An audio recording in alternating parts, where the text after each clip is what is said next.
Hello, magandang umaga, no? Pa-shoutout muna tayo.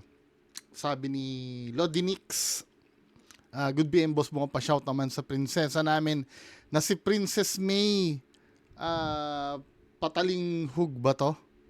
Birthday kahapon, July 21. Kung isang araw na, 23 na ngayon eh. Pero nabasa ko ng 23, so nung isang araw birthday ni Princess May Patalin Hug. Then meron din ako na late. Alam ko nabasa ko to kay Ma'am Aprilin eh.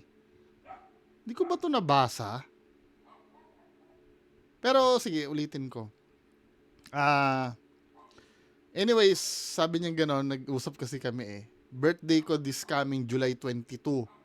Kahapon. Late na tuloy. Mag-isa na naman akong magse-celebrate dito sa bansang Korea. Pag-greet na lang next video. Oy, happy birthday ha, Ma'am Aprilin. Alungkot naman yan, hindi ka pa pwede maggala dyan o mag-shopping man lang na ano. Siyempre, regalo mo sa sarili mo, nagtatrabaho ka dyan, di ba? Kahit bagong cellphone or... Uy, Korea yan, Samsung! Mura ba Samsung dyan, ma'am? Bili mo sarili mo, siyempre. Or kahit damit, di ba? Or iniisip mo, papadala na lang sa Pilipinas. Di ba? Anyway, balitang Tito Norms muna tayo, no, bago tayo dun. Ito ha, sa umaga kasi, may chance na mga update kay Tito Norms. Kaya hindi ko mabitawan ang topic na to. Number one, kailangan hindi mabitawan to eh. Pangalawa, syempre, dito tayo nagkakilala nung una. Dito tayo nagkakasundo sa topic na to. Yung mga ayaw na, syempre meron sawa na, no, or ayaw nang mapakinggan. May pang alas 2 naman ako, tsaka alas 4 gabi na hindi Tito Norms. Ha, mga men, kung ano. So, kahapon, no, busy yata si Food Genius. Hindi pa ako nasasagot ni Food Genius. Ano yung parating this week? So, meron na lang tayo Thursday ngayon. Hopefully, may balita ngayong araw or last bukas. 'Di ba? Kasi ito yung last na post hindi naman last, second to the last. Ang second to the last post ni Sir Food Genius ito eh. Yung throwback nung hinawakan niya yung Cagayan River. Ito. Nako, nahawakan ni Tito Norms yun. Ibig sabihin sa kanya na yan. O ayan, nakawakan ko na, wala na kayo masasabi. Okay? Wala na kayo masasabi. Ang hirap to na. I don't know if may nag-request ba nun na hawakan niya. Anyway, so ito yung last, pero ito yung pinaka tumatak eh, yung abangan nyo po si Tito Norms this week. What do you mean? Hindi pa ako sinasagot ni Food Genius, siguro busy. 'Di ba? Alam mo na. Then ito, may bagong update ano. Ito credit kay Sir Yulen Marcos. So may nag-tip sa kanya yung ayon daw sa magtataho, I don't know kung ano meaning ng magtataho, no? Tipster, yung ba ang meaning? Isang Maileya na taga Japan ang nagbibigay ng support kay Kulaong. Hindi lang siguro ko familiar dito, pero feeling ko matagal na to. Marami talagang supporter si Tito Norms noon sa Japan, US, Canada. Yan tatlong yan. Middle East yata bibihira eh. Nasa isang computer ko yung data nun eh. Yung bilang ng mga supporters niya. Meron ako nun, di ba? Meron akong data nun. Pati ko ilan yung palipad. Basta diyan, ang top 3 diyan Japan. Hindi, ang number 1 is US, second Canada, Japan. So ito, feeling ko matagal na ito kasi may nilagay na screenshot si Sir Yulen. Andito pa si Sir Sunny Aguilar eh. Alam ko si Sir Sunny Aguilar na to eh. Tumalikod na kay FLM to eh. Itong Sunny Aguilar na to. I don't know, no? Malay mo, pwede naman kasing may namabalitaan ako, bumalik uli doon. Parang yung isa, sino bang supporter yun, yung babae? Nagko-comment na rin sa akin yun eh. Tapos biglang mamalay-malayo ko na kay FLM na uli. Pero wala pa si Sir MG no, nung time na yon. May mga ganun eh. Siguro naging komportable na sila ano na sumuporta kay Tito Norms. Damn, hanggang ngayon may sumusuporta pa rin, nagbibigay. Ano ba? Hanggang ngayon di pa ba nagigising? Just imagine sila Ma'am Karen Whitmore. Sino pa ba? Si Ma'am yung nagpapaaral ng nurse sa ibang bansa na hindi niya na binalik ang pera. Ma'am Arceli. Sila Sir Nasukir. Yun, mga kilalang kilalang supporter ni Tito Norms yun eh. Tumalikod na, tapos ikaw, ano ba, yung kamandag ba talaga, makapangyarihan? Diba? Pero ayon dito, sabi kasi dito, yung supporters ni Kulaong na pinangakuan ng 1 toneladang ginto. May mga may mga papakita ko sa inyo yung lumang video. 'Di ba? Meron ako dating patunay noon eh. Ito yung pang-bluff ko kay actually hindi pang-bluff dahil totoo. Ito yung ko kay Sardong Batalan noon.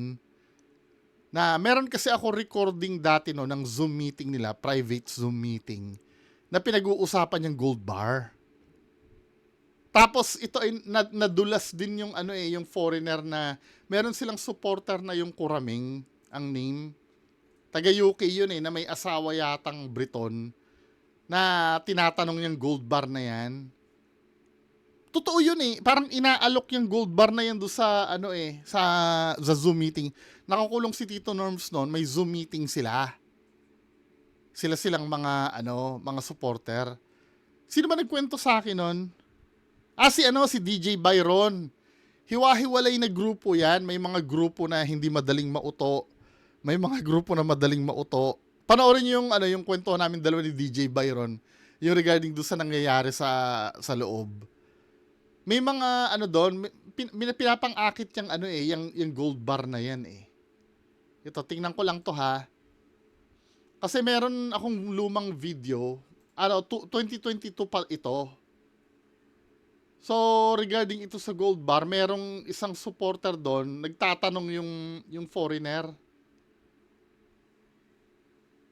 Wait lang ha. Saan na ba yun? Ito yata yun. Nandun pa si Sardong Batalan eh.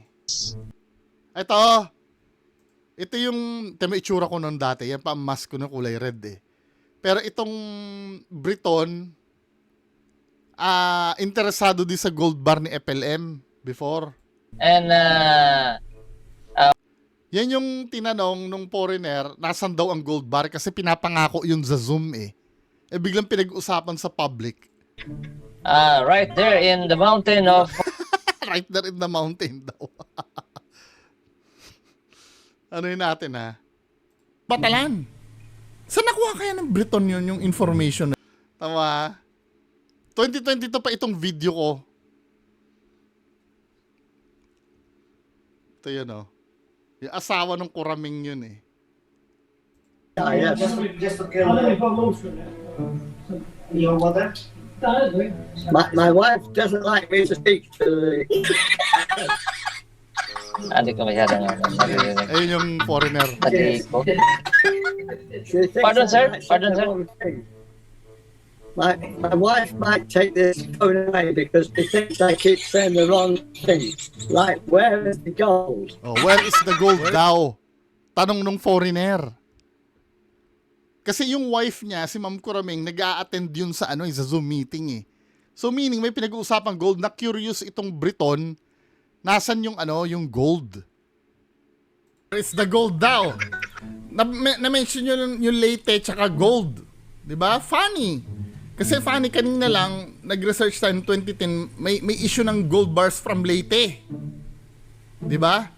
Yun yung mga nare-research ko noon. Anyway, kung gusto yung panoorin to, tinan niyo yung sagot ni Sardong Batalan dito. Nag-iik ko kaya, Mar. Hindi ko President Dong, Mr. Rutherford asking you, where is the gold located? Ayan yung Rutherford, asawa nung, na-mention ni ano yan, ni Tito Norms yan. Rutherford, tamo ha, isa sa mamis niya to, hindi pala Kuraming, sorry. Hanapin natin yun ha. Norman.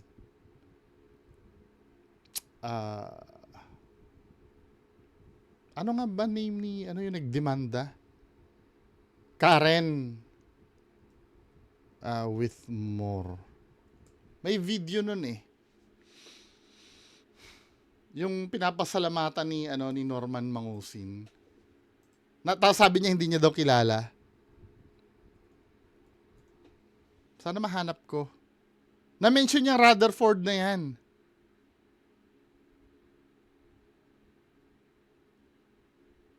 Karen Whitmore.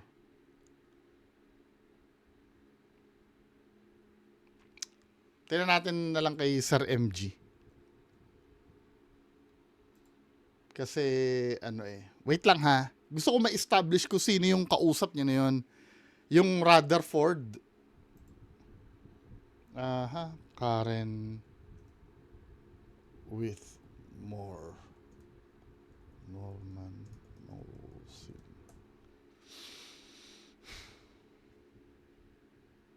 Yung ano, hindi daw niya kilala. Ito ha.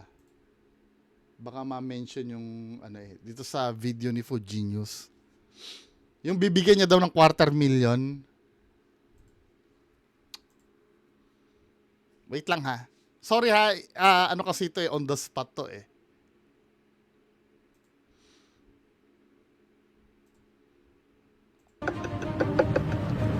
Anyway, so yung mga matatanda na nagpapalipad ay hindi ko ho yung kilala.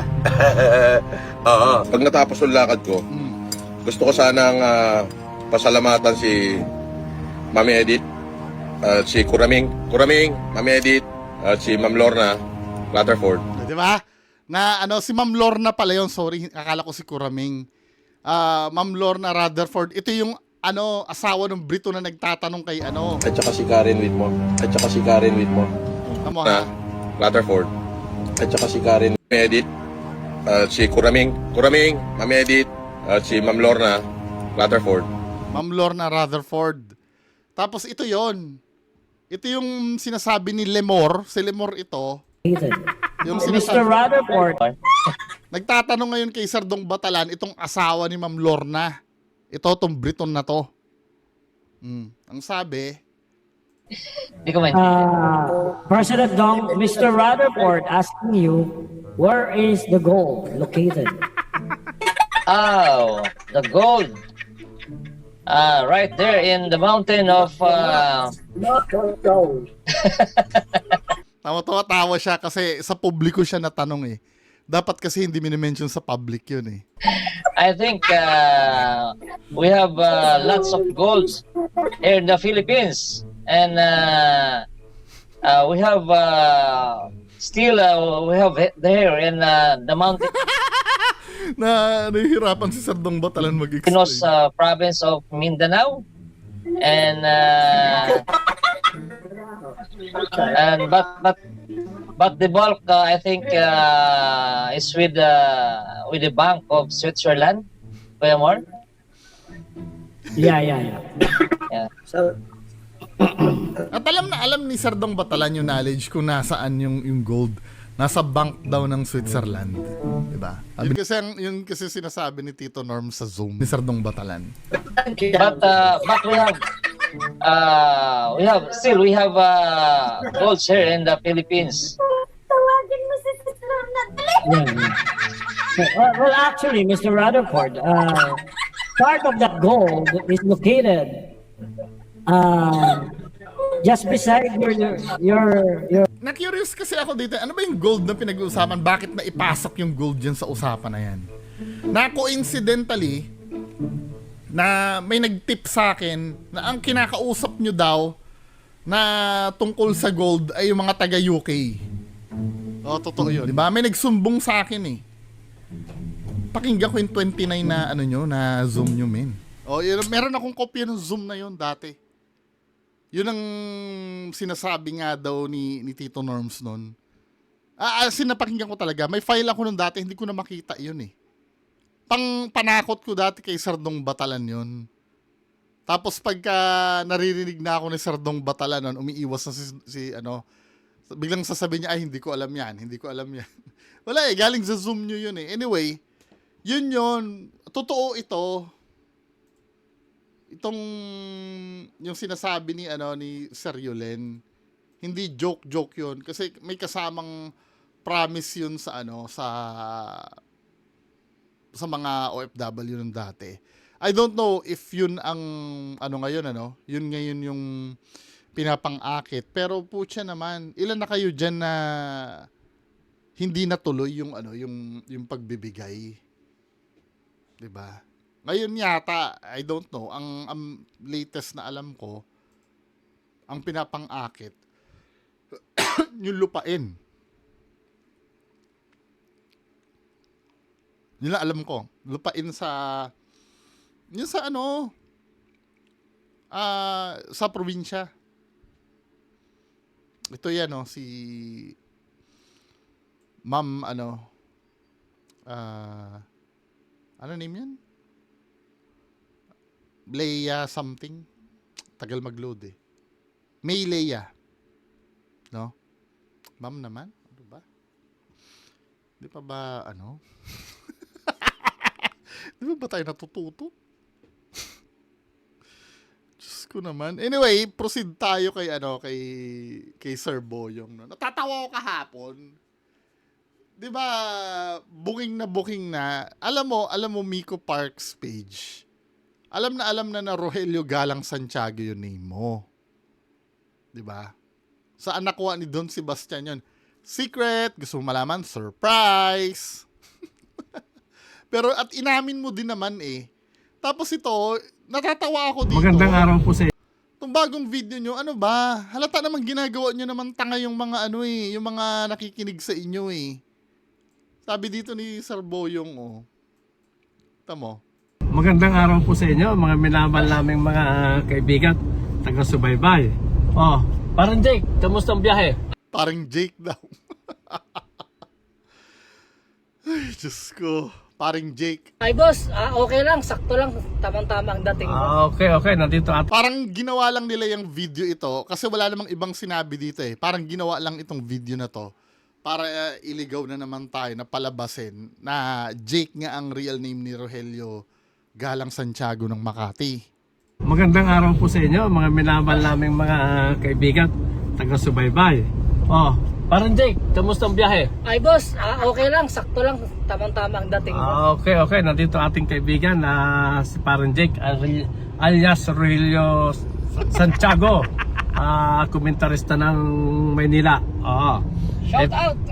Kamusta sa Bulacan, Papa? Boss, Kamusta sa Bulacan daw? Biglang napunta sa... Di malapit lang pala ikaw sa akin. Valenzuela ako eh.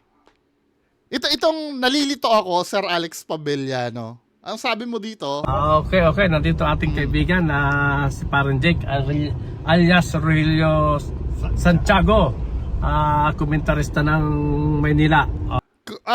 Komentarista daw ng Maynila. Pero... shout out! Kamusta sa Bulacan, Papa? Ano ba? Komentarista ng Maynila tapos taga Bulacan. Ginagawa nyo talaga kaming tanga eh. Dapat komentarista ng Bulacan kung taga Bulacan siya. Hindi naman kasi kayo nag-iisip ng nyo. Komentarista daw ng Maynila. Mas ano pa ako dyan eh. Mas komentarista pa ako ng Maynila eh. Alam mo kung bakit? Yung Valenzuela sakop ng Metro Manila eh. Mas may karapatan pa akong tawaging komentarista ng Maynila kaysa dyan. Bulacan na yan, men eh. Hindi kayo nag-iisip talaga ng ng ipapalusot nyo. Ayos lang boss, okay na doon, di naman masyado. Pero inabot kami. Okay. Matindi ang bangayan, Engineer, shoutout mo na. Shoutout sa amin, sa mga fans namin ni Boss Boyong at kay Kuya Jake. Alias, Rogelio Santiago. Kuya Jake daw. Okay, good. Thank you. Alatang nag-video lang kayo para i-establish lang yung yung name nito. 'Di ba? Tsaka isa pa ha, huling tanong ko. Hindi ba safe ka na Let's say halimbawa, ang ito ha, granting no.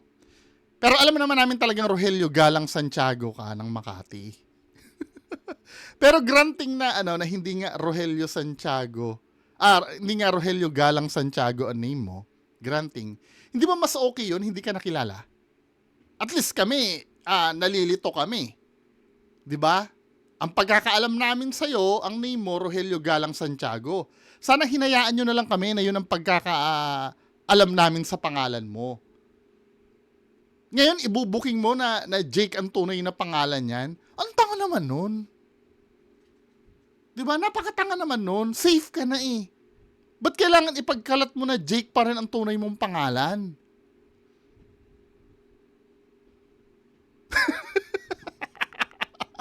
Okay na Diba? Kung Rogelio Galang Santiago, yun ang pagkakaalam namin na hindi mo pala talaga pangalan yun.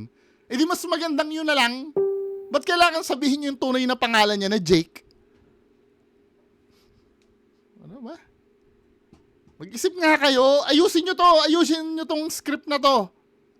Yung yung kapanipaniwala naman, pambihira. Tapos, sasabihin ni Sir Alex Pabella, ito sabi ni Sir Alex Pabella. Ano ba yung sinabi mo, Sir Alex Pabella? Hilong-hilo na nga yung kasama mo sa kakapalusot ng iPad Binawi uli. Diba? Sabi dito ng ang sabi dito ni Sir Boyong. Saan ba 'yon? Wag daw magsinungaling kahit maliit na bagay para daw pagkatiwalaan ng tao. Hinahanap ko 'yan Sabi ganun dito. Ito pala, ito yung right word pala na sinabi ni Sir Boyong. Galing ito sa master mo ha. Oo, dapat maging matapat kahit sa maliit na bagay ng pagkatiwalaan tayo. Kayo, ginagawa niyo, hindi kayo maintindihan Ano yung content na naman yon? Ginagago nyo na naman ba kami? Anyway, so yan lang muna ang pag-uusapan natin ngayong umaga. Magandang umaga sa inyong lahat. Bye-bye.